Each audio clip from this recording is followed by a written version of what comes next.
Welcome, FNUSA57 here. I'm back on my Xbox One playing some Gears 5 and bringing you another video. In today's video, I'm going to be showing you how to get the Bloody Weapon Skin set and how to complete the Classic Horde Medals.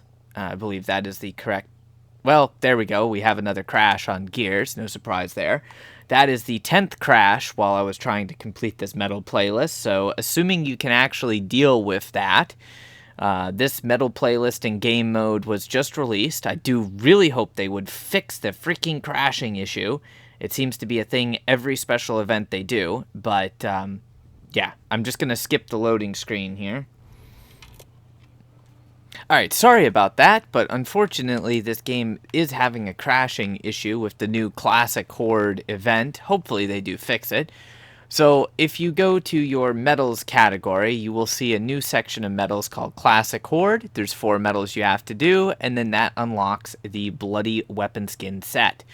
They look pretty interesting, and I'll showcase those weapons here in just a second. The first medal that you have to do is survive 36 waves of the Classic Horde event. Sadly, there is no real easy way to go about doing this. The other medal is Lone Wolf, get 100 kills with the Gnasher, which is extremely easy to do, and then hold them back, which is get 100 kills with the Lancer. That is also extremely easy to do. Lastly, there is the Scavenger medal. This medal is definitely more difficult to do because the heavy weapon that you need is random, and depending on what you get, you may get a good heavy weapon like a salvo or a tri-shot, but for me I ended up getting a bunch of cryo cannons. So I can confirm that right now, currently, if you go into a private Horde Frenzy game, any game mode, you can simply just buy a heavy weapon, use it, and those kills do count for the Scavenger medal. I would assume the regular Lancer and Gnasher medals could be done the same way, but in all honesty, I did not test those because you'll get them just via playing the game. So, in order to go ahead and get the Classic Horde waves completed, we must go and select Classic Horde. Now, you can do multiple different difficulties if you would like.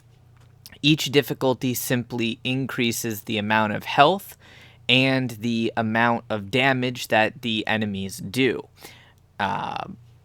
Why it loads you in like this where it says Horde waves 50 and shows the regular mutators, I have no idea because those don't actually apply, and this game mode is only 12 waves.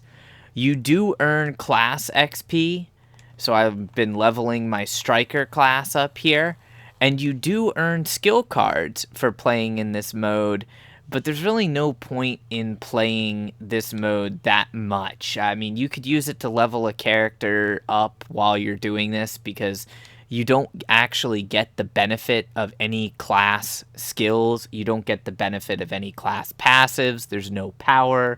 There's no fortifications. There's no fabricator. It's literally just you, a Lancer, Gnasher, snub pistol, and whatever weapons the enemies drop. So that's about where the good part of this event comes in. Now, while we're playing out these last few waves to go ahead and unlock the medal, which I'm just going to show one last time. I am currently at 31 of 36, so I only need to survive 5 waves. Hopefully the game will not crash on me. But I have to take this time to say, as far as I'm concerned, the Coalition just really screwed up on this event. The idea of a Classic Horde is a pretty cool idea.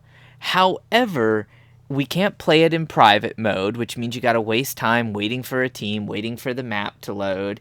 They didn't fix the crashing issue that plagued the game on the last Halloween event that they had. It always seems like anytime they do a special event, for the first 2 days, the game crashes nonstop, which is ridiculous.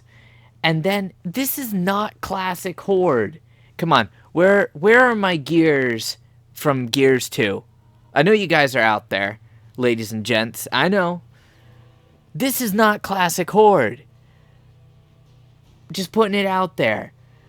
especially if you're playing on the highest difficulty, if you're playing on insane, or, if you're playing on like incon, the sheer amount of health that enemies have, especially bosses, with these new types of bosses, like having the Swarmak and having the Carrier or the Matriarch, or even a Warden where they only have very small, limited weak points that you can actually target. This is just ridiculous. All right, rant over. So, as far as this mode goes, I've currently had the maps Gridlock, Nexus,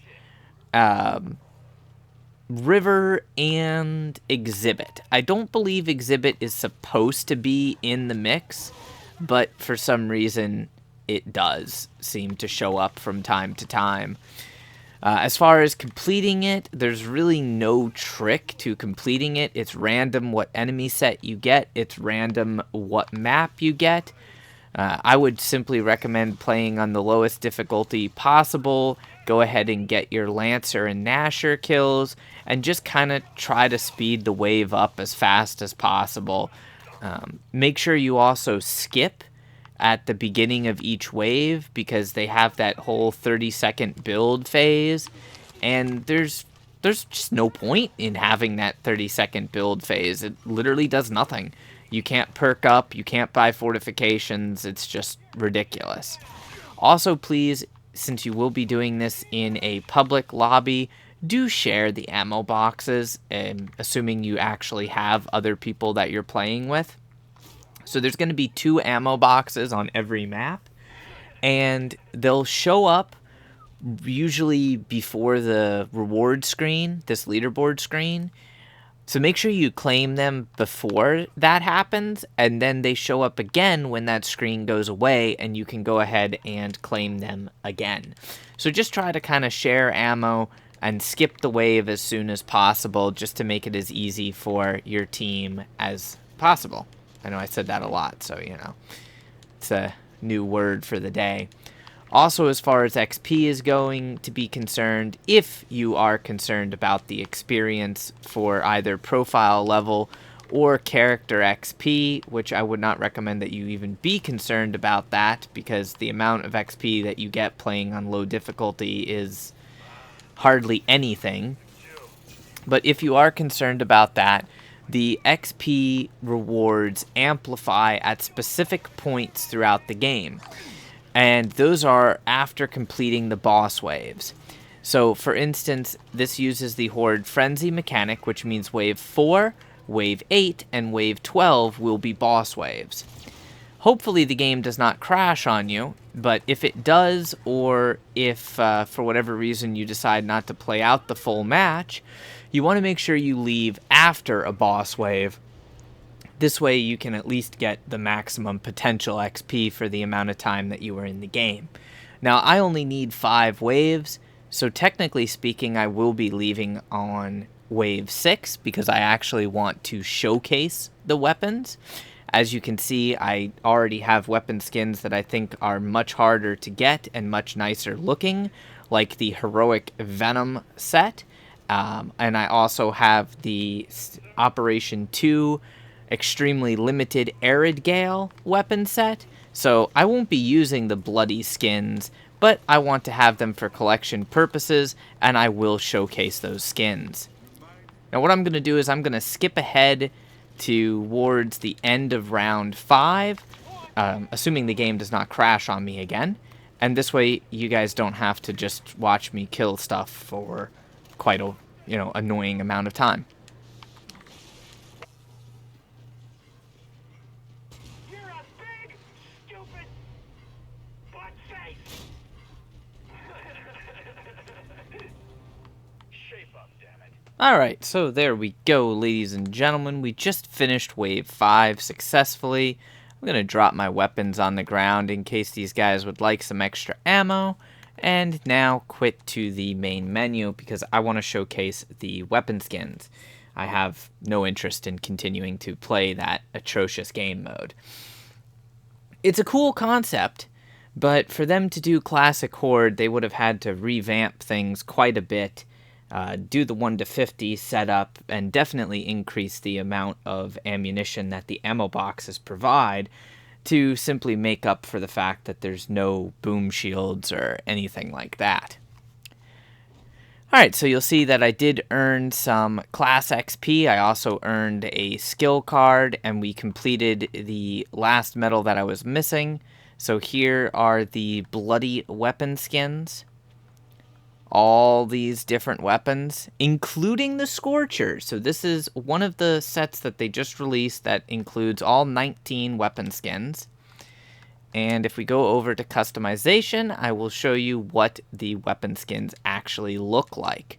So obviously I won't be using them when I have really cool skins like the Heroic skin, really limited skins like the Arid Gale skin and Black Phantom skins, plus other really interesting like pre-order skins and stuff like that. But we're going to showcase the Bloody skin.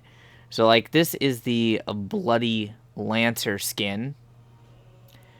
Now, why it says Tour Duty 5 as far as how you unlock it, I don't really know. It's kind of interesting along the same lines as like the Murder Pool Lizzie skin. It's a non-animated skin, but basically it's just a bunch of gore on the regular weapon. In all honesty, it doesn't really look that special. Which is why I'm not using them. But if you want the skins to have in your collection, then that's how you get the skins. Even like on the Nasher, it kind of just looks like you insta-gibbed somebody. Which it sort of makes sense on some of the weapons, but on other weapons, like a sniper rifle, for instance, like this long shot here, it doesn't really make sense to have all the gore on the long shot. I mean, unless you were using it like at melee distance, but hey, now at least you can have the bloody weapon skin set as part of your collection. I do hope that you guys enjoyed the video and found it helpful. If you did, please smash that like button and of course share it with your friends, as that greatly helps me out with the searchability of videos here on YouTube. Until next time, stay frosty.